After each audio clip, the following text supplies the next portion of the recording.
Good morning, mathematicians. We are on Thursday of week 24, and there's a reason we're starting at the bottom. If you have started on week 24, Thursday, you are probably looking at this one, and that is why you come to the video. You might just be stuck.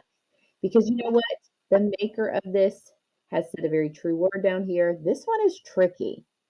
Let's dive into this one first, and then, of course, we'll go back and I'll explain the others to you. This says a bag of rubber ducks is twice as heavy as a bag of loofahs. The total weight of 4 bags of rubber ducks and 4 bags of loofahs is 771 grams. What is the total weight of 1 bag of rubber ducks and 3 bags of loofahs? We have zeroed in on our numbers, and I have reiterated this important detail. Remember, RD, rubber ducks, those are twice the weight of loofahs. That is a very important key idea, okay? Now, if I had 4 bags of rubber ducks and 4 bags of loofahs, their weight would be 771 grams. I'm going to start with that idea, and I'm going to tell you how Miss Lehman imagines this, okay? Now, again, this does not mean this is the way you have to do it, but if you are stuck, hopefully this will at least help you picture what's happening in this problem.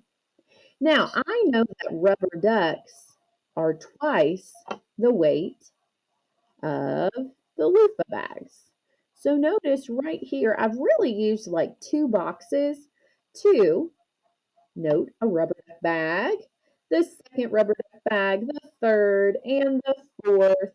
Those are my 4 rubber duck bags, yet I've really taken up kind of 8 spaces with those because I'm going to give loofahs half that area, because notice those loofahs are half the weight of the rubber ducks.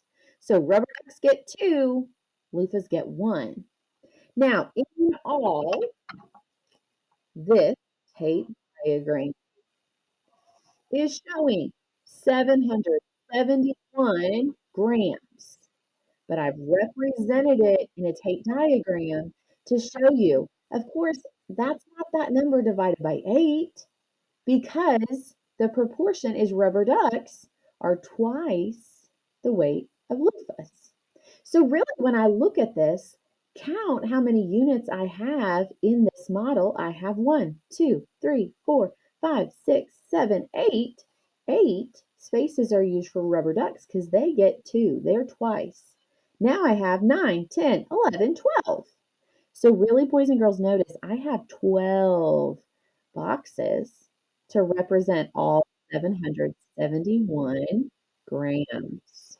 So what this really comes down to is taking 771 grams, and I'm going to divide this up into 12 portions, because one of those portions is going to go to each bag of loofah, but 2 of those portions is going to go to each bag of rubber duckies. Now you can pause the video, you can do that with your division strategy, and then you will find when you resume the video that the answer is 64 and 25 hundredths of a gram. That's for each portion. So think about it. This loofah bag, yeah, it's 64 and 25 hundredths of a gram, and so is this one, and this one, and this one. But each of the rubber ducky bags, those are 64 and 25 hundredths of a gram for this half, and 64 and 25 hundredths of a gram for this half. So together, this bag of rubber duckies, each bag is 128 and 5/10ths of a gram. So notice, boys and girls, this number is representing 1 bag of loofahs. This number is representing 1 bag of loofahs. I think I said that backwards. This is representing 1 bag of rubber duckies. This is representing 1 bag of loofahs. So now I know the rubber ducky is going to equal, this bag will be 128 and 5/10ths of a pound. The loofah will be 64 and 25 hundredths of a gram. These are grams, not pounds, grams. So now I'm ready to get down to my task and the form of my answer. Usually that's in the bottom of the problem, and sure enough, it is here. The total weight of 1 bag of rubber ducks and 3 bags of loofahs. So I'm going to have to add 1 rubber duck. I'm going to have to add 3 loofahs. You can do this with little multiplication if you wanted to multiply 64 and 2,500 3 times, then add it to this. You could certainly do this with whatever strategy you would like. Then, boys and girls, resume the video after you try that, and let's see if we get to the right answer. The correct answer for this will be 321 and 25 hundredths of a gram. Excellent job, mathematicians. That question is indeed tricky. No truer words have been spoken on one of these spiral reviews than right here. That's a tricky question. But this is that answer. Okay, I think we are ready to go back to the top and let's think about Isaac Newton. Isaac Newton says that 2 and 5 tenths times 3 and 3 tenths equals 25 times 33 times 100. Is he correct? Explain your answer and solve. Boys and girls, I went ahead and wrote this in because yes, he is correct. He multiplied each factor by 10. Then after he does that, and he gets, for instance, 25 times 33, then he'll have to multiply that answer by 100 to account for the fact that, yes, this one really had a tenth, and this one really had a tenth. 2 decimal positions in our factors mean that our answer is going to have 2 decimal positions, right?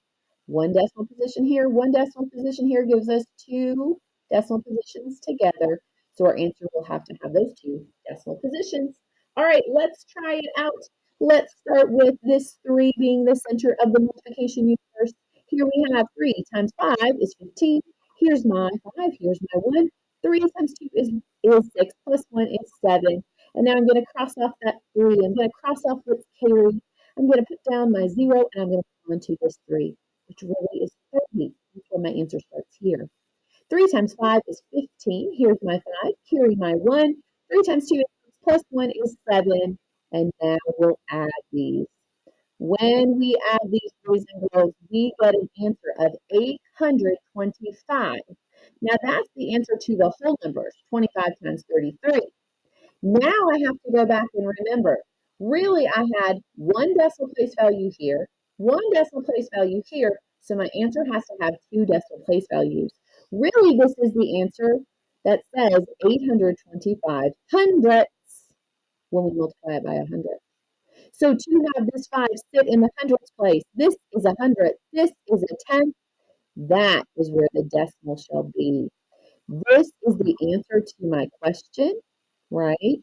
This is the answer right here. Okay, boys and girls, let's go down to Mr. Feast.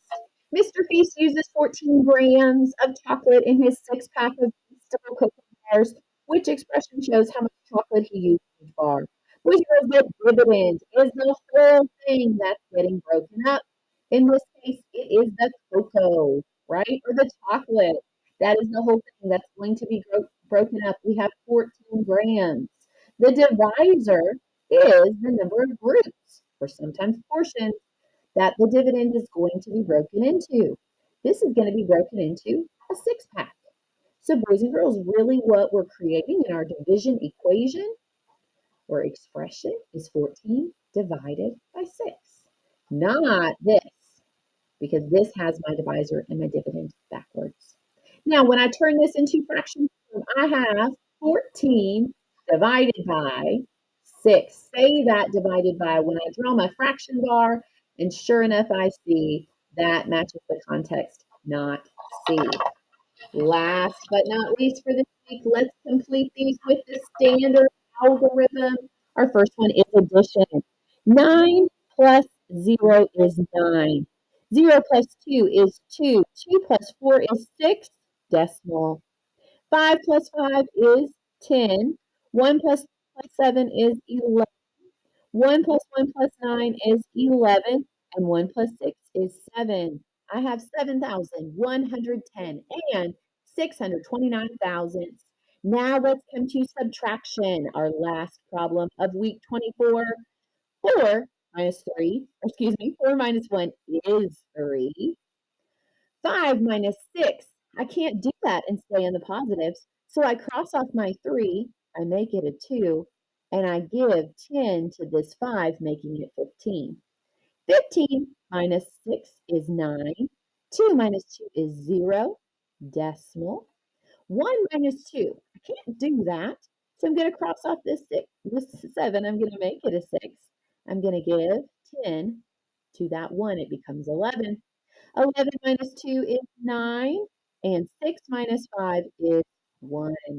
Boys and girls, congratulations. We have finished week 24.